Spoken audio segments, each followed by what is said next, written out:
Da buoni montanari siamo abituati a muoverci a piccoli passi e senza dar nulla per scontato, quindi mancano pochi metri alla vetta e quindi siamo consapevoli del grande lavoro, ma siamo ancora consapevoli che la vittoria non l'abbiamo portata a casa. Mancano 4 giorni al verdetto definitivo per l'assegnazione delle Olimpiadi invernali del 2026 e nonostante i segnali incoraggianti, per primo è il sindaco di Cortina a richiamare alla concretezza.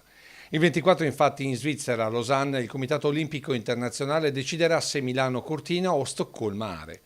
E già qui un piccolo segnale a favore dell'Italia arriva dalla richiesta di chiarimenti agli svedesi, con la capitale che, pur garantendo quanto richiesto, ha deciso di non firmare il contratto come città ospitante. E questo alimenta l'ottimismo tra le Dolomiti, che tra l'altro mercoledì festeggiano i 10 anni dall'inserimento nella lista dei patrimoni UNESCO.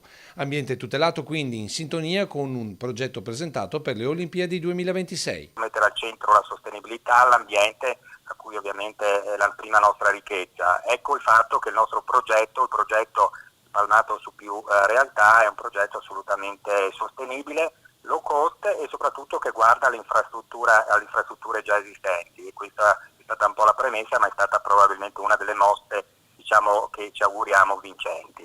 Un evento sportivo mondiale dal notevole risvolto economico. Il Comitato Olimpico metterà a disposizione circa 1 miliardo di euro per quanto riguarda le Olimpiadi del 2026, quindi risorse importanti. Ci saranno grossi investimenti anche da parte dei privati e soprattutto delle ricadute che a noi interessano per quanto riguarda le infrastrutture e opportunità, direi un po' per i vari operatori economici, di poter reinvestire nelle proprie aziende e un rilancio complessivo in particolare della montagna, ma direi sicuramente delle realtà delle due regioni che partecipano.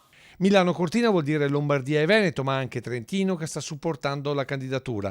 Un pezzo d'Italia quindi che corre per un evento che porterà benefici a tutta la nazione.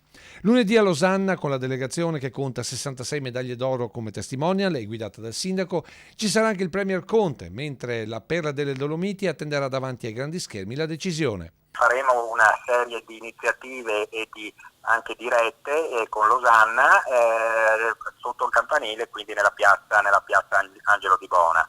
Un pomeriggio di grandi emozioni che Media Nord-Est seguirà con collegamenti e servizi per descrivervi in diretta le emozioni della candidatura a Milano-Cortina 2026.